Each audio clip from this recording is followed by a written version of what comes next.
No, I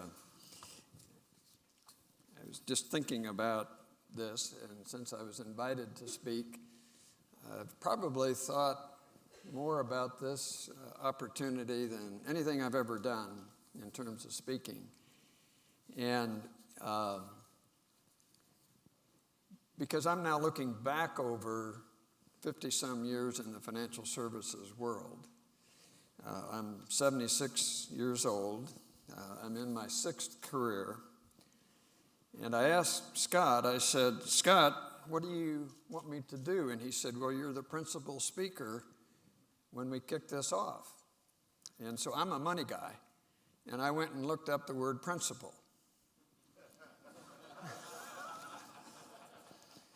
And that's what's left when all the interest is gone.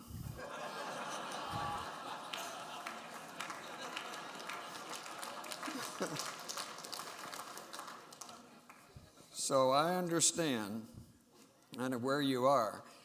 But being as old as what I am, you begin to lose your memory over time. At least that's what my wife says. She's been telling me to get a hearing test for years. I went and got a hearing test, and the audiologist said, your hearing's fine, maybe it's your listening. But as you lose your memory, you do have certain advantages, and one is that you can hide your own Easter eggs after a while.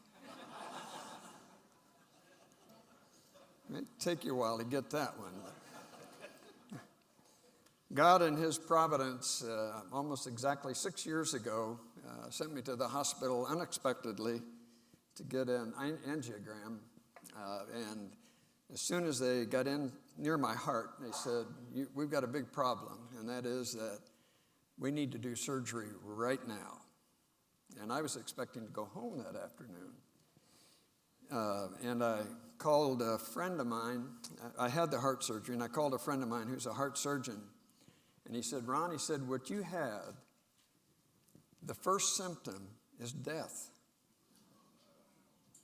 So that causes you to stop and to think, why, as I laid there getting ready to go in the operating room, I was thinking, I'm really not afraid of dying, but I really am afraid of the recovery. So God had something for me. And as I just been meditating and thinking, and a couple of thoughts that have come to mind, I grew up in the era of Jerry Falwell. And I was on the board of directors of Campus Crusade for about 25 years. And Dr. Bright and Dr. Falwell were alike in a lot of ways. And Bill used to say, when almost any question, and I think Jerry Falwell would have said the same thing, it all depends on your view of God. Everything depends on your view of God. And every time there was a problem, don't expect sympathy. What an opportunity to trust God is what he would say. So that was kind of my heritage. And I think as I look at Liberty University, and I'm old enough to remember the founding of it, and what I see today, I was thinking, I've spoken to Promise Keepers, stadiums of 80,000 people. I've spoken to billionaires. I've spoken to mega churches. I don't know how many times I've spoken, and I don't consider myself a speaker as much as I do a teacher, but I thought there is no more significant opportunity than what I've got today. And I really, really believe that. And the reason I really believe that is because God has raised this organization up like none other. And I've been with a lot of Christian universities, and there's nothing like it, as you, I hopefully know. So I've titled this talk, From Wall Street to Main Street to Wall Street. And the reason I titled it that way is that I graduated from Indiana University with an MBA in 1967, August of 1967, 51 years ago.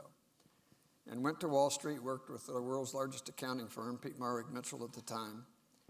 And then started my own practice. I had that CPA practice for 7 years, got saved during that time, made 10 trips to Africa through the ministry of Campus Crusade. And then I started a financial planning firm in 79. And I did not know what God had intended.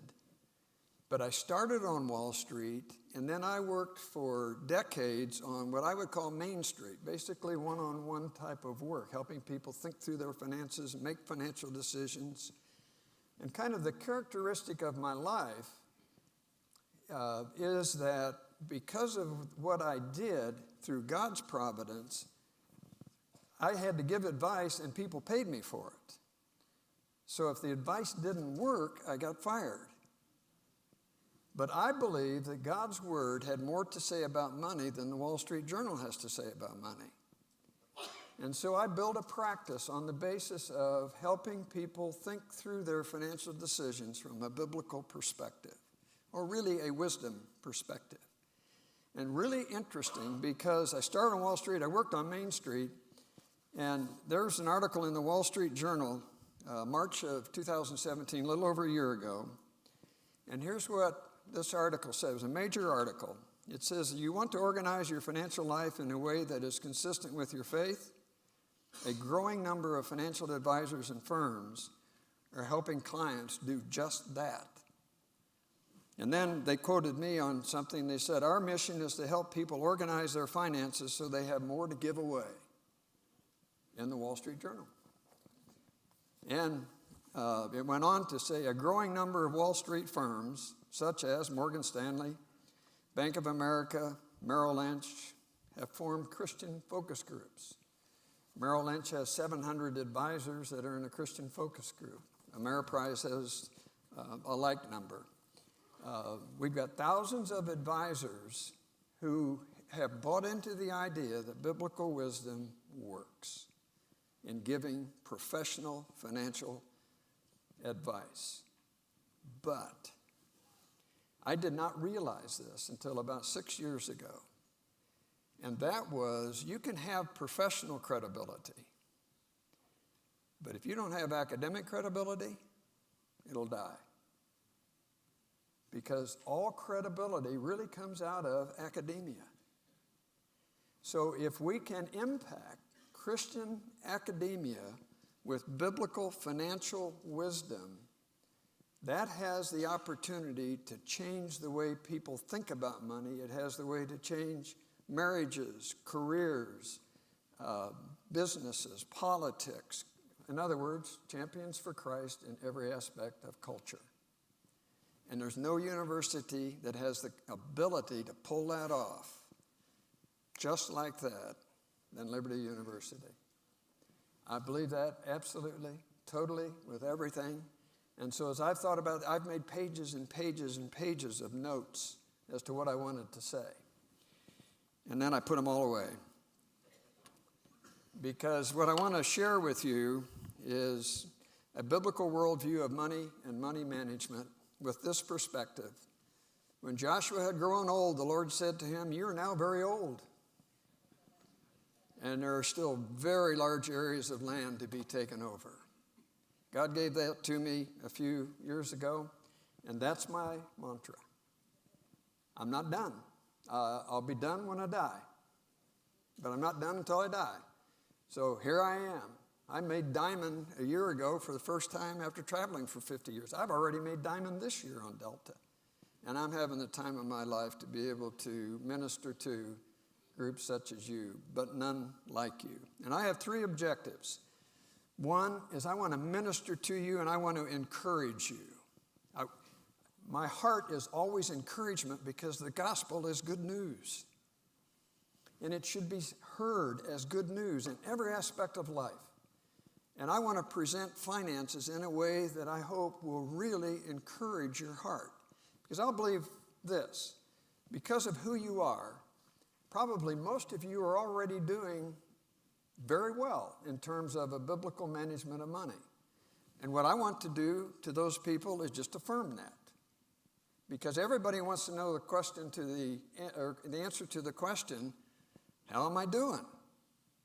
And I want to help you answer that question of how you're doing. Secondly, I want to illustrate the simplicity and transcendence of a biblical worldview approach to money and money management. Simplicity and transcendence. We tend to think of money in a very confused way, and I want to bring it together, and I'll show you how all that developed. And the transcendence. Transcendence meaning it ain't going to change. What we hear today is going to be true 50 years from now, and 100 years from now, and 200 years from now, and it was true 3,000 years ago. So I want to illustrate that. And then thirdly, I want to cast a vision. We may do this tomorrow morning, but I want to cast a vision for you for Liberty University. But to get started with that, many of you have probably heard of Sherlock Holmes. Well, Sherlock Holmes and Dr. Watson went on a camping trip, and after a good meal and a bottle of red, they lay down for the night and went to sleep. Some hours later, Holmes woke up, nudged his faithful friend, and said, "Watson, I want you to look up at the sky and tell me what you see." Watson said, "I see millions and millions of stars." Sherlock said, "And what does that tell you?" Being a good detective. After a minute or so of pondering, Watson said, "Astronomically, it tells me that there are millions of galaxies and potentially billions of planets. Astrologically, I observe that Saturn is in Leo. Horologically, I detect that the time is approximately 3:15 in the morning. And theologically, I can see that God is all-powerful and that we are small and insignificant. And I suspect, meteorologically, that we'll have a beautiful day today." And as a detective, he said, "And what does it tell you, Sherlock?" Holmes was silent for about 30 seconds and said, "Watson, you idiot. Someone has stolen our tent."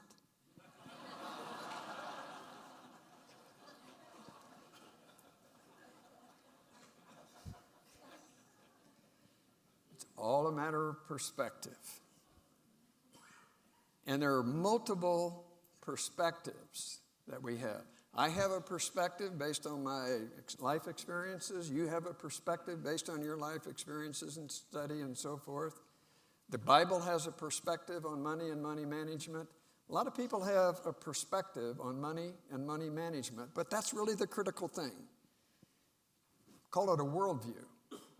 Perspective, paradigm, worldview could be changed, I think, used interchangeably.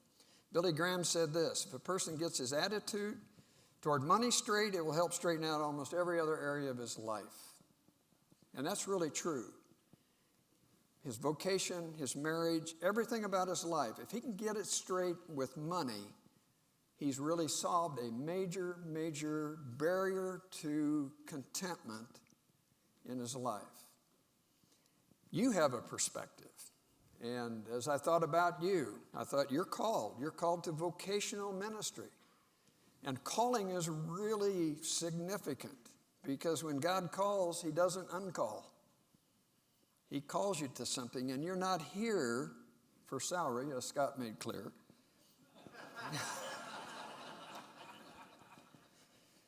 But you're here for something bigger.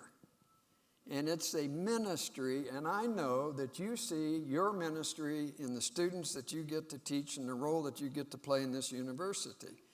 And I believe that you're mission-driven, which you want graduates to live a life centered in a biblical worldview, impacting the world for Christ, champions for Christ. That's who you are. That's why I say this is a significant audience, because I can't speak to many audiences where I can make those two statements and know that it is probably almost universally true. It is that you're called and you're mission-driven, you're passionate, you're professional at the highest level of the professional, terminal degrees, and you're committed. So when I talk to you, this is who I think I'm talking to. People who are called, mission-driven, passionate, professional, committed, the best of all kinds of audiences to talk to. And that's why I say I want to encourage you, because you really are unique in terms of a body. But I'm unique also. This is my wedding in April of 1965. We're in our 54th year of marriage. And I happen to have with me my youngest son over here, Michael, who I was doing some taping with yesterday. And I told my wife last night, I said, "Sweetheart," I said, "I'm done. These kids of ours talk a lot better than I can ever talk." And they can identify with who most of these people are, and that's younger. This was our first home. It's a trailer. It was 8 feet wide, 6 feet tall, and 28 feet long. You could sit on the pot, do the ironing, and cook dinner without moving.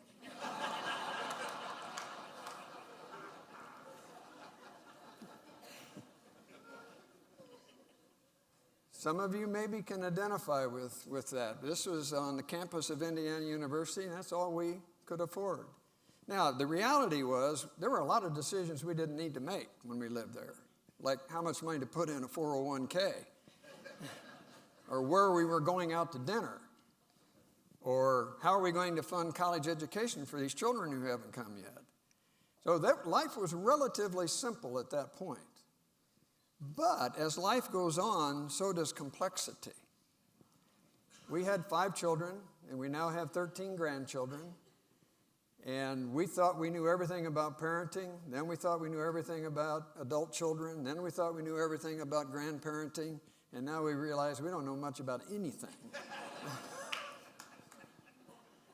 The older they get, we had our first grandson get married a week or so ago, and the older they get, the more out of control we are. In fact, they never even asked us if it was okay to have kids. They just went ahead and did it. But life becomes pretty complex. I don't know how many cars I've bought, how many college educations I've paid for, how many investments I've made in retirement plans. I've lived a life that, as it's gone on, has become more and more complex. Now, I'm not suggesting that I want to go back to the trailer, because it's been a full life, but the reality is the word transcendence is important. Because if there are principles that are transcendent, you don't need to change your thinking as your life becomes more complex. If it works at this level, if it works at the trailer level, it works at that level also with those many grandkids. In August of 1979, God called me to help Christians plan and manage their financial life in order to free up time, talent, and treasure for kingdom purposes. That's been my calling, August 1979. In February of 1977, I read Philippians 3. I was the CEO of an accounting firm at the time, and I wrote in my Bible, Paul said, "I'm willing to give up this, and this." And I wrote up, "I'm willing to give up my net worth, my income, my influence, et cetera, et cetera, et cetera." And God called me to go full-time in the mission work. Now, I have fulfilled that, interestingly enough, an awful lot of the way that Liberty is organized. My staff used to ask me, "Are we a business or a ministry?" And my answer was, yes. Whatever you want. We're either a ministry that's run like a business, or we're a business with a ministry purpose. I happen to believe in the test of the marketplace.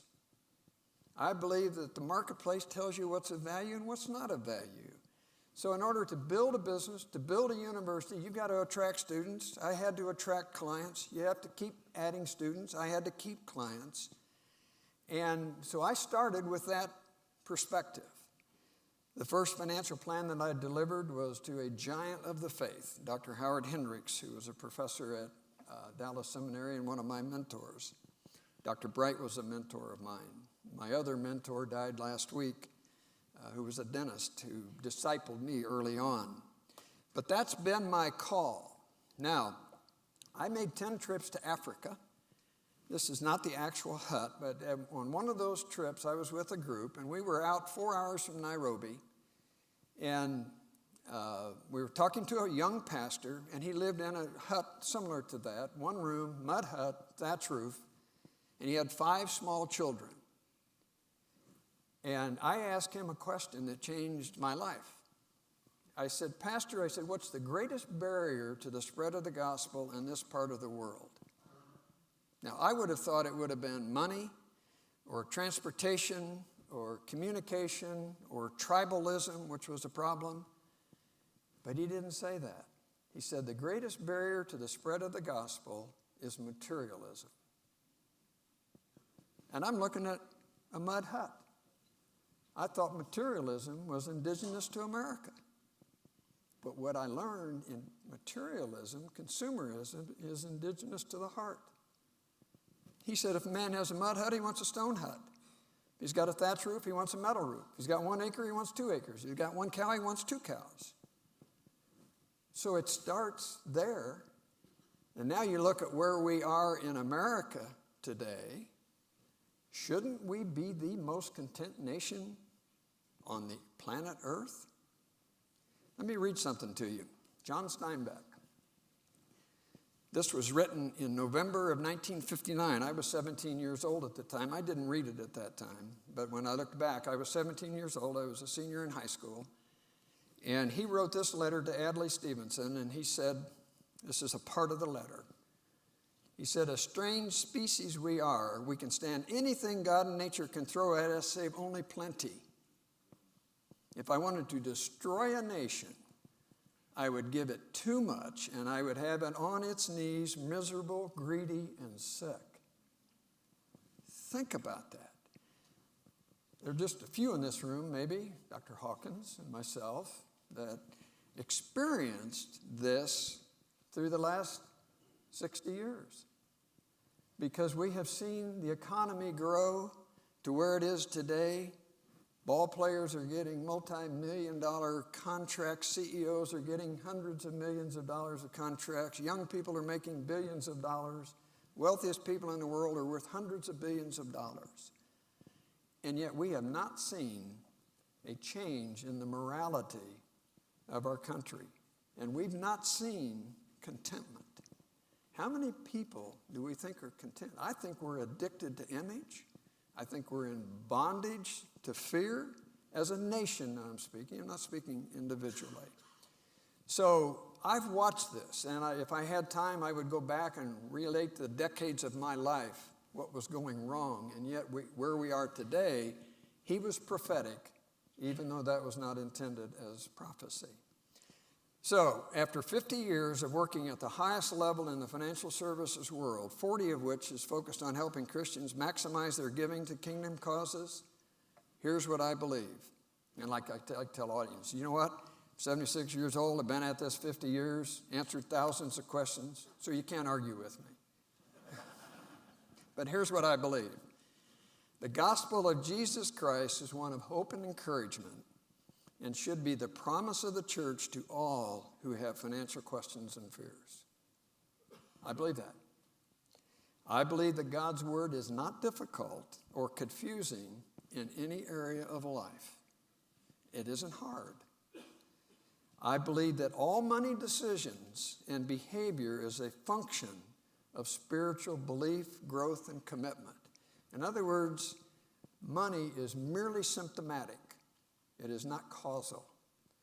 And the more a person grows in their maturity in Christ, the better money decisions that they make, even without advice. And the financial decisions are ones that make the most objective measurement of spirituality there is. I tell people, if you show me your checkbook and your credit card statements, I can pretty well tell you what your goals, values, and priorities are. It's an objective. See, I happen to think that when we get to heaven, our check registers will be there. If it's really true that God owns it all, then he would want to say, how'd you do? Let's look at your check register. Now, it probably won't happen that way, but I can still believe it. I believe that a biblical approach to personal finance is the only rational approach to money management. It works at all times for every person in every circumstance of life. I also believe this, that those who manage their financial life according to biblical wisdom and principles will experience contentment under all economic conditions, because we are going to have ups and downs economically. Confidence in their financial decisions and excellent communication at all levels, resulting in maximized generosity of time, talent, and treasure. I developed this statement And I developed a statement after I got a call from a client manager at Ronald Blue and Company. And they said, "Do you remember Chuck and Francis?" And I said, "Oh, sure." And when I first went to meet with Chuck and Francis, they'd heard me speak at a conference and said, we would like to maximize our giving. Can you help us? And so I went to visit. He was CEO of a major supermarket chain. So I was expecting a pretty nice place. Well, when I didn't have GPS then, but I did have a map, ended up at their place, it was a trailer. They lived in a mobile home park. He's a CEO. Now, it was a nice trailer. It was a double wide. And I know it was nice because I got to spend the night there. But Chuck died about 2 years ago, and his widow asked his client manager to call me and give me a message. And the message was, when Ron said that we could give away $1 million, we didn't believe him. But I designed a plan to show them how to give away $1 million because that's what they wanted to do. And Francis said, not only did we give away that million, we gave away multiple millions in addition to that. And when I thought of Chuck and Francis, it wasn't the fact that they live in a mobile home park, because I've been in mansions also with people with the same attitude. But when I thought of Chuck and Francis, I thought of, these were two of the most content people that I knew. They were very confident in their financial decisions that they made. They never questioned the decisions because they made their decisions based upon biblical principles and wisdom. And they had phenomenal communication, husband to wife, and they had 2 daughters, terrific communication with their daughters. Now, so I thought, what if we could hold that out as a value proposition? If you follow biblical wisdom in managing your finance, you'll be content, confident, and communicate very, very well, and experience generosity. That's a really strong value proposition. And I made that statement to Tom Mullins. Tom is the senior pastor at Christ Fellowship down in West Palm Beach, major mega church. And I said just exactly that to him. And here's what he said to me. So then why is the church not seen as the center of sound financial wisdom? Think about that. 2,350 verses, according to Howard Dayton, are in the Bible dealing with money. 16 out of 38 of Jesus' parables deal with money. 1 out of every 10 verses in the New Testament in some way relates to money. But I think that liberty, as a leader, can help answer this question. And I think over time that we have the potential to see the church recognized as the center of financial wisdom. And when I think of liberty, I also think of the counseling world, because it basically started here, but it started with Dr. Dobson, Dr. Brandt in the 1970s, who legitimatized biblical approach through a professional to give help. It should be the same way in the finances, but when we think of finances, we never ever think of the church, do we? I mean, we have maybe benevolence funds, but we don't think of the church as the center of financial wisdom, that I could go there to get it. I want to kind of lay out the vision. May not get to it today. If so, I get to come back tomorrow and we'll talk about it. But I think that there are 3 centers of influence: the professional world, the academic world, and the church world. What if they all consistently communicated biblical financial wisdom? Now, when I looked at this a couple years ago, I looked at that and I said, you know, we've proven it in the professional world. When I look at the church, speaking now of the churches, to me it's the red ocean. Everybody is marketing to the church. What's right? Is Financial Peace University the answer? Is Crown Financial the answer? What is the answer? Because the church is not seen as the center of financial wisdom. Well, here's 3 big reasons that people don't manage their money better. One is fear. Matthew 6, 28-33, Jesus' Sermon on the Mount. Why do you worry? But here's what we worry about. Will I ever have enough? Will it continue to be enough? And by the way, how much is enough? If I could answer those three questions, I would have answered a lot of the fear questions. Or confusion. And does the Bible have answers? There's not a belief that it does. So let's take each one of these three. Let's look at fear first. Parable of the talents says this, and I wish I had time even to teach on the parable of the talents. But at the end, the one who had the one talent, he said to the master, I was afraid, and I went and hid your talent in the ground. Here, you have what is yours. So he knew the ownership question, and he knew who gave him the talent, but he was afraid. He didn't know what to do, so he buried it.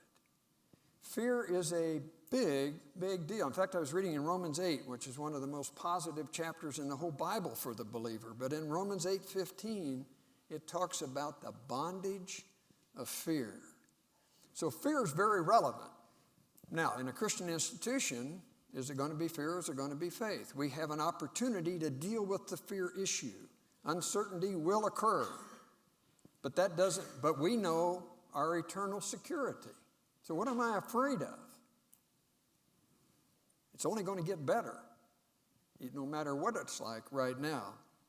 But there's also confusion.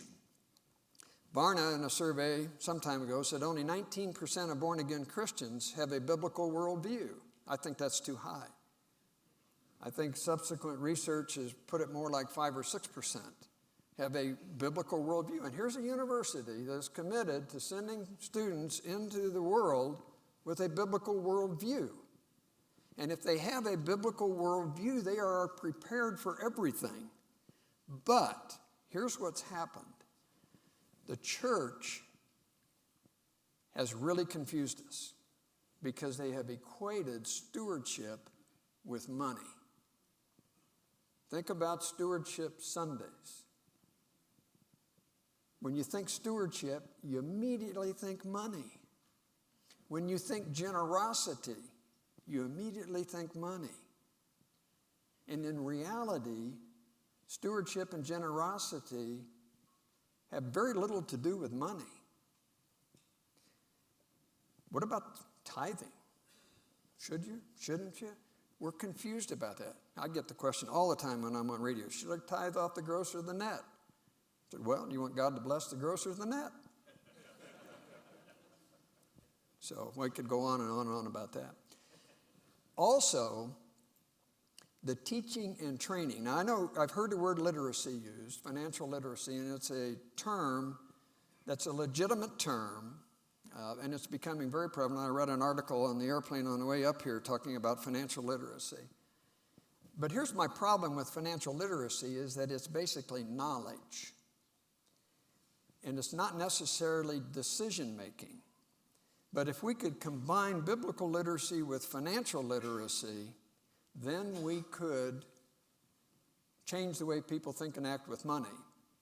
The other thing about money is that this article that I read, almost no university teaches anything adequate when it comes to money and money management. It's considered to be non-academic, but it's a skill that's a lifetime skill. And I believe it's the way you work out your belief system. It's a tool to be used. So I would change the definition, and I would call it this. This is how I would define whole life stewardship, using all of my God-given gifts, health, wealth, influence, education, time, talents, experience, et cetera, to accomplish God-given plans and goals. So stewardship is about my life. And money is just one way that I have, one gift that I have that I can use in a stewardship manner. Can we change that language? Can we get rid of the language of stewardship and money being synonymous? We can if it comes out of academia. If you send people into the world with a different thinking system, they're going to influence their churches. So when I looked at the church world, I said, man, I don't even want to compete in the church world. What I want to do is take the God-given opportunity is to go to academia and convince the real credible people in this world who are going to influence multiple generations with the truth. I didn't plan on being here. I didn't plan anything in my life. I look back and I say, wow, God did that, and that. That allows me to speak up, to stand up here and speak with some authority because I've lived it. So, my personal conviction to this, a biblical approach to money and money management is profoundly simple, combining theology and literacy into a dynamic plan. Let's look at it this way. Financial literacy is knowledge. It's hard to read. Biblical literacy, however, is wisdom. If we put the two together, we have financial wisdom, and we have principle-based decisions. Let me, if I can find it real quickly. Oh yeah, here it is. This is the Wall Street Journal. Is there knowledge in here? You bet. Is there good knowledge in here? Absolutely. This is relevant, except for one thing. The date on this is April 16th, 2018. How relevant is it today? I don't know. Some of it might be. But I've got to read this every day. Or I can read this every day. And I can put the two together. Because I can use this. But if I don't use it with God-given wisdom, I am not using what's available to me. So the challenge we have in the church is really the balancing of knowledge and wisdom. If I can get this to work. Well, they went all the way back to the beginning. Excuse me while I figure out where I am, which makes no real difference, but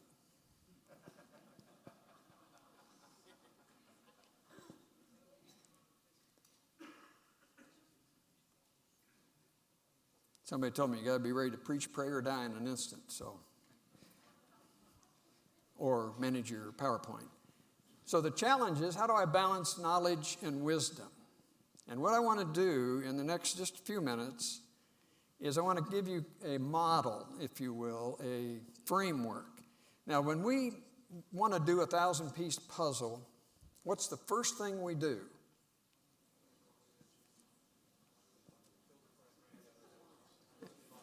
Look at the box. What am I trying to build? What's the box? What's it look like? That's what I'm trying to build. Then my next step is to find the four corners. And to me, what you have in that little booklet called Simplifying the Money Conversation is conceptualizing a model for thinking and acting relative to finances. So, a framework. Number one, everything begins with the heart. Behavior always follows belief. You're in the belief business. So if you can teach the right things relative to money and every other thing, the behavior is going to change also. And there's just a few habits. There's only 5 money management principles. I was testifying before Congress in the early 90s, and Senator Dodd from Connecticut said to me, he said, what would you tell the American family relative to money and money management? And I said, Senator, I'd tell them 4 things. Number 1, spend less than you earn. Number 2, build liquidity into your financial planning so that you have some margin. Set long-term goals so that you know how to trade off the short-term and the long-term, and avoid the use of debt. I didn't say it was wrong. I just said avoid the use of it. And I looked up, and he was writing them down, and he wrote them all down. And then he said something to me that was profound. He said, well, it seems to me that that'd work at any income level. He's a senator. He's a smart guy. But he got it. And if you add to that, give generously, those are the 5 fundamental money management principles that will never change. You're not going to add to them, and you're not going to subtract from them. 5 habits. Everything begins with the heart. but what are the habits that I have? And then there's only 5 uses of money. Only 5 things you can do with money. Spend it to live, spend it to save, spend it to pay off debts, spend it to invest, spend it on your taxes. Those are the only 5 things you can do with money. And I'll dig a little deeper into that. So now it's getting pretty simple. I deal with my heart. I practice 5 habits. I allocate my money according to 5 places. And we'll talk about that in just a second. And the result is hope. And hope comes from having financial margin. So that this is a framework. At the end, we want it to look like this. But it's going to take a lifetime, perhaps, to make it look like that. But that framework's not going to change. It's always going to come back to the heart, the habits, the health, and the hope in order to end up with the picture. Now, I was talking to another pastor, and he asked me a question. He said, Ron, he said, I'm going to give a series of messages on generosity, but I've got Gary sitting over here who's worth hundreds of millions of dollars and gives millions away. And I've got multiple college students sitting in my congregation who are deep in debt. How do I talk to that spectrum? And I did a James 1:5. I prayed. I said, Lord, give me wisdom. And I said to him, I said, Steve, when you talk about marriage, do you change the message for the age and stage of life of those that you're talking to? And he said, no. I said, the reason you don't is because you talk principles. Because principles are transcendent. So if you're going to talk about money and you have principles, it transcends everybody. It doesn't change. That's why I say simplifying the money conversation. So, the heart, behavior follows belief. The first question I've got to answer is who owns it? The second question that I have to offer, do I believe that I demonstrate my faith through my finances? Thirdly, do I believe that what I have right now is enough? Because the Bible says, be content with whatever you have. Paul said, I've learned how to be content with a little or I have a lot. Be content with whatever it is that you have. And lastly is wisdom. And the question there is, do I believe that God's wisdom is true and available? And the way I look at it, money is this. It's a tool of stewardship. It's a test of my faith. But when it results in contentment and wisdom, it's a testimony to the world. If I go, surely I can get back to where I was. There we go. No, here I am. This is a new clicker too, and my age should introduce nothing new to my life, but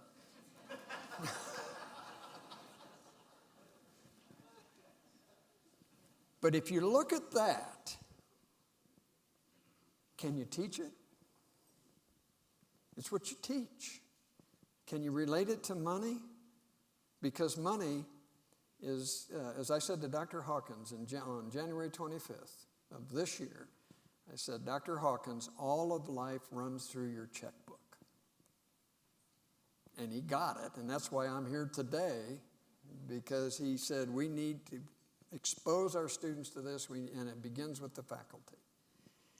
But right there, if I do nothing more than that, I have changed people's way to manage their finances, and they will live with contentment and wisdom. If I follow the 5 habits, well, I know this. Biblical principles are always right, they're always relevant, and they're never going to change. I tell client managers or financial advisors, you need to put on your business card, my advice is always right, always relevant, and it's never going to change. Because I'm giving you biblical wisdom. Well, compliance departments don't agree with that. God's wisdom is supernatural and always available. So if you take the heart first, and now what we're dealing with in the other 3 corners are the principles and the wisdom. And God's word speaks to all of it.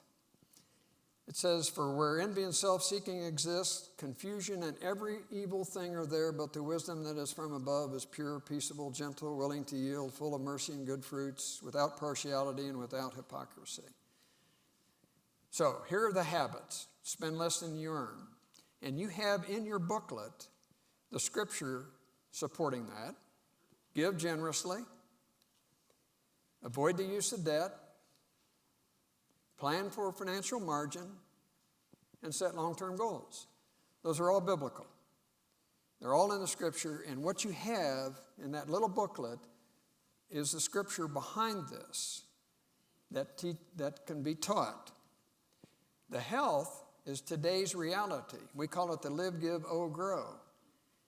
Now here's the beauty of the pie diagram. We know how much our income is. We know what we give, we know what we pay in taxes, we know how much we save, and we know how much we have in debt. So I say don't budget. Don't make a budget unless you have to, but you only have to if you don't like the way the pie's sliced. Okay, because every time you slice a piece of that pie, it impacts the other four. So there's no such thing as an independent financial decision, and that's where we've really gone wrong.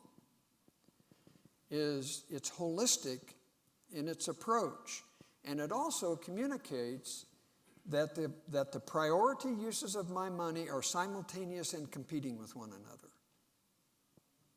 That's a big deal because it changes the way I think about my money decisions, and I can teach for hours on financial decision making. So there are no independent financial decisions, and all of these are simultaneous and competing. This is really interesting. I showed my wife our pie chart about 2 years ago. She looked at it for about 30 seconds, and she said, "We're doing okay, aren't we?" And I said, "I've been telling you that for 35 years. She says, "Yeah, but all you showed me was spreadsheets." She said, "Don't ever put me on a spreadsheet." What this does is give you a picture of what your priorities are. Easy to do. You can do it in 30 minutes, and you can see what your priorities are. This is a phenomenal communication tool between husband and wife because it's not talking about the budget items. It's talking about priorities, and it gives you a picture of your priorities. I'm going to skip this for right now. In fact, I think, Sean, I've lost track of my time. Am I out of time? Yeah. I'm not? Oh, okay, well, you should never have said that. No, I'm fine. I'm going to shorten it up here shortly. But I've got 2 more jokes I would like to tell. But if you look at this, and here's the way you do, let's put this together, the habits and the health together. Spend less than you earn really relates to my lifestyle because the biggest use of money and the number one priority use of money is almost always lifestyle. So I need to learn to live within my income. Secondly, I need to give generously.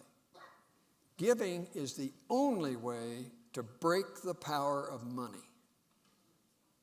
Money has a power, and you need to hold it with an open hand so that God can put in whatever he wants, and he can take out whatever he wants whenever he wants. Here's a question. Why did the master give the 1 talent to the one who already had the 5 and then 10? I don't know. But he's God. He gets to make that choice. When I go like this, I've lost control because it controls me. When I'm like this, I'm free. That's why giving generously breaks the power of money. So if you can teach your students that just simple truth, that that's the only way they're going to break the power of money, change their life. Owe taxes. You speak to taxes. I believe this very legitimately, that when you pay your taxes, you should get on your knees and thank God that you have the income that requires you to pay taxes. Where'd the income come from? It came from Him. And to me, taxes are symptomatic of God's blessing. Now, I'm not saying I like the way the government spends money, and I'm not saying you shouldn't plan to minimize your taxes within all legitimate means, but I am saying that taxes are not evil. They are symptomatic for the believer of God's provision. Fourth, avoid the use of debt. Borrowing money is not a sin, but the non-repayment of money is a sin. It says the borrower becomes a lender's slave, and it also says the wicked man borrows and does not pay back.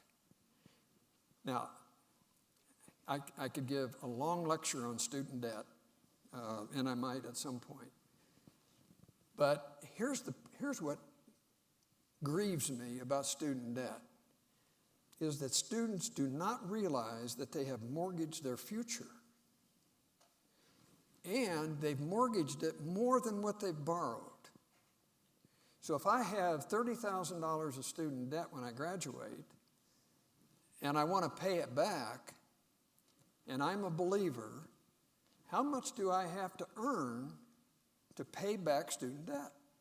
I have to pay back the interest, which is not deductible. And I have to do my tithe on my income. So I figure minimally, I would have to earn $45,000 to pay back $30,000 if I paid it off in 1 year with no interest. We don't talk about debt that way. We talk about how much money you're borrowing. And there's two questions that have got to be answered. Number one, is the economic return greater than the economic cost? And two, in order not to presume upon the future, I have to have a repayment plan. So if I borrow the right amount and have a legitimate repayment plan, student debt can be a good thing.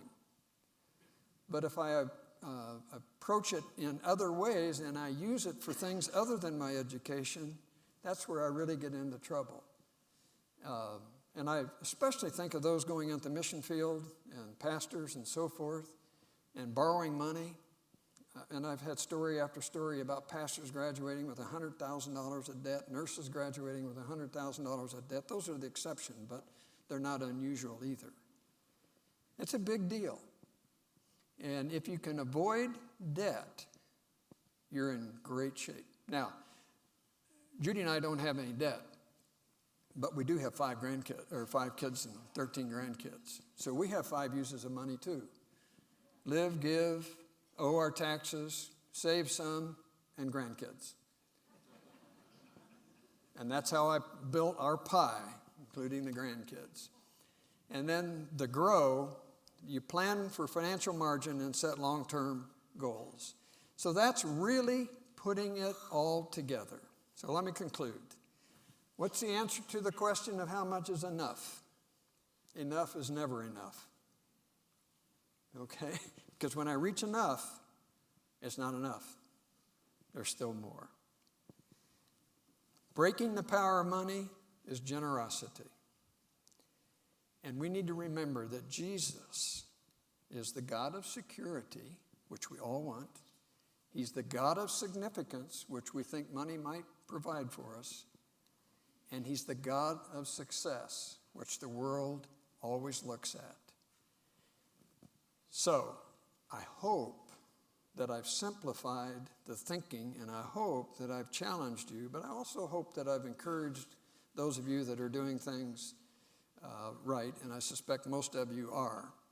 And I found out now that I'm officially a part of Liberty University because I have an address.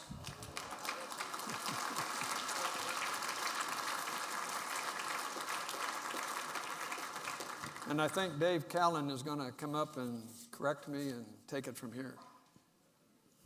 Thank you very much for your time. I appreciate it.